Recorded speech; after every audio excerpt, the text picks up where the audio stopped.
All right, so are you ready to dive into a language that's a little bit ancient history and a whole lot of modern cool? I'm ready. Okay, because today we're talking Egyptian Arabic, and we're going deep using linguistic research and historical texts to unlock its secrets. What we find might just surprise you. Okay, now you've got me intrigued. Because, see, Egyptian Arabic, it's not just a language, it's like this whole cultural phenomenon. Yeah, that's a good way to put it. Like, I know a bit about Arabic, right? But Egyptian Arabic, there's always been something kind of, I don't know, extra cool about it. You're definitely onto something. You know, it's actually the most studied dialect of Arabic, and its influence, it goes way beyond just Egypt. Wait, really? I had no idea it was so widespread. So we're talking like more than just a dialect here. Oh, absolutely. Think about it, Egyptian cinema. Yeah. The romance, the drama, those incredible soundtracks. Okay, so good. They've captivated people all over the Arab world for decades. Totally. And it's not just movies. Egyptian music, too. This amazing blend of classical Arabic with these soulful, like, heart-wrenching melodies. It's true. And even if I don't always get all the words, I've always found Egyptian music so powerful, like just emotionally intense. Right. It really gets to you. So is that why Egyptian Arabic is so big? Because of its cultural impact? It's a huge part of it. And for linguists, it's fascinating because you see, Egyptian Arabic becomes this like living record of how a language evolves through cultural exchange. Wow. So it's like Egyptian Arabic has its own gravitational pull, pulling in all these different influences. But okay, let's rewind for a second, right? Let's go back to the very beginning. Where did Egyptian Arabic even come from? Okay, so picture this. Before Arabic spread across North Africa, Egypt already had its own thing going on, linguistically speaking. Like, yeah. People mainly spoke Coptic. It's a language descended from the ancient Egyptians. Hold up, wait. So if they spoke Coptic, how did they switch to Arabic? Like, did that happen overnight? No, not at all. It was much more of a gradual shift. Imagine like this slow blending of cultures and languages happening over centuries. It all started with the Muslim conquest of Egypt way back in the 7th century. Wow. The 7th century. Okay, so not exactly a quick switch. Definitely not. In fact, it took a few hundred years, especially in the south of Egypt, for Arabic to really take hold. Wow, centuries. So we're talking about Egyptian Arabic being a fusion of Arabic and Coptic then. You got it. And that's what makes it so unique, right? You can still find traces of Coptic woven into the fabric of Egyptian Arabic, little hints in the grammar, a few words here and there. It's really fascinating. That's so cool. So instead of a clean break, it's like this blend of languages. Are there any specific sounds or words where the Coptic influence is like super obvious? Yeah, actually there are. Okay, tell me. Like how Egyptians say the Q sound. Oh, yeah. It's like a cough in Arabic. Right. Linguists think that comes straight from Coptic. Wow, that's like ancient history echoing through their speech. Right. It's pretty neat. It is neat. Right. Okay, but let's get back to the present day for a sec. Sure. Where does Egyptian Arabic fit in, like officially? Yeah. It's spoken by millions, obviously, unique history.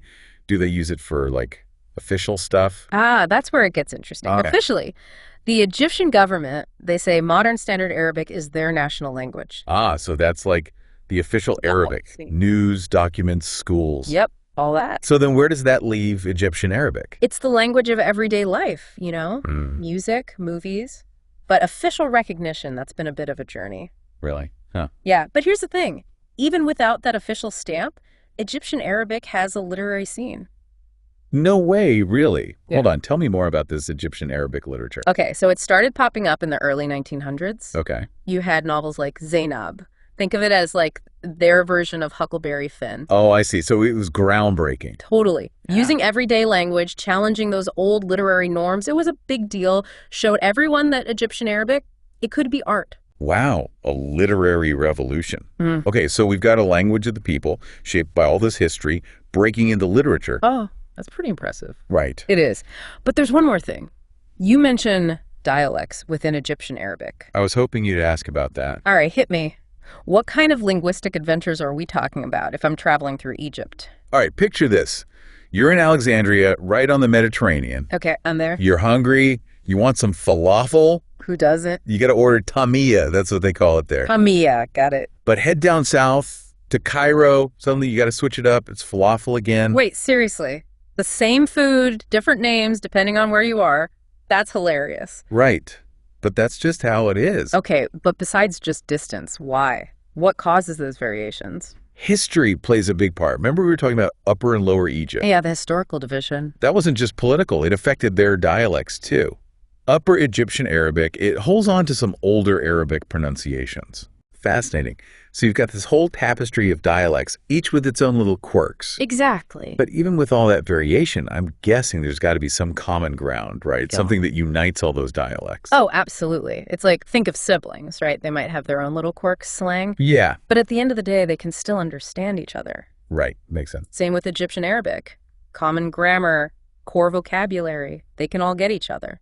That's so interesting. So we've covered history, the dialects. Is there anything else that makes Egyptian Arabic stand out? Anything super unique? One thing that always gets people is how they do honorifics. Oh, honorifics. Yeah. Yeah, I've always found those fascinating, but tricky. Yeah, they can be. What makes them so special in Egyptian Arabic? Well, lots of languages, they use titles to show respect, right? Like Mr. or Mrs. Yeah. In Egyptian Arabic, that respect is built right into the grammar. It's all in how you choose your pronouns. So it's not just about adding a title, it's about picking the right you. Yeah. Exactly. Like you wouldn't talk to your boss or someone older the same way you talk to a friend. Getting the pronoun wrong, that's a big no-no. Yeah, I bet. Okay, walk me through this. What are some examples of these honorifics? Okay, so let's say you're talking to your grandma, someone older. You wouldn't use the informal enta. You'd use, ooh yeah. It's pronounced hatratak. Atratak, got it. And that shows a ton of respect. Tons. It's like saying sir or ma'am, but built right in. That is so cool. It's like respect baked right into the language. Exactly. Wow, it's amazing how much meaning can be packed into just choosing the right pronoun. Like that's not something you think about every day, you know? Yeah. Are there other examples of these job-specific honorifics? Oh yeah, tons. Let's say you've got like a really skilled craftsman, someone who's a real master at what they do. Okay, yeah. You might call them usta. It's from Turkish, actually. Interesting. But it shows you really respect their expertise. It's like you're not just acknowledging their skill, you're using the language to elevate them. Right. That's really cool. Exactly. And it shows you how important language is in society. Like you're not just learning words, you're learning how people interact, how they show respect. It's all connected. Absolutely. It's like unlocking a secret code to understanding a culture. We've talked about Coptic's influence, but did any other languages leave their mark on Egyptian Arabic? Ooh, that's a good question.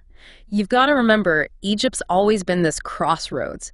East meets West, Africa meets Asia, all these influences coming together. So it's got to be more than just a few borrowed words, right? Way more. Think about the Ottoman Empire. Yeah, sure. Centuries of Ottoman rule, it left its mark on the language, especially when you're talking about food, crafts, even government.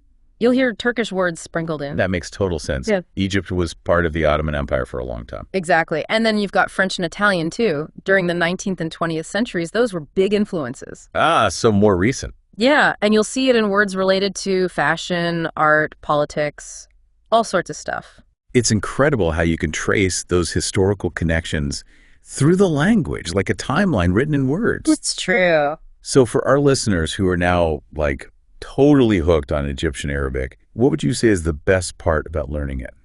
You know, for me, it's the connections you make. It's not just about memorizing vocabulary. It's about opening a door to this whole new world. Yeah. A world of culture, history, humor. Like imagine talking to someone in their own language, really getting their jokes, understanding their perspective. That's beautiful. It's about more than just words on a page. It's about connecting with real people. Exactly. And expanding your own horizons, too. Challenging your assumptions, embracing how much diversity there is in the world. I love that. This deep dive has been amazing. We've gone from the history of Egyptian Arabic all the way to its modern-day quirks. Right. It's been quite a journey. It really has. I feel like we've just scratched the surface, but in the best way possible. There's always more to discover. Exactly. So to our listeners, if you're feeling inspired, don't be afraid to dive in. There are so many resources out there you can learn at your own pace. That's the beauty of it. It's true. And who knows, maybe one day you'll find yourself in Cairo or Alexandria ordering tamia like a pro. I hope so. This has been an awesome deep dive into Egyptian Arabic. Until next time, happy language learning, everyone.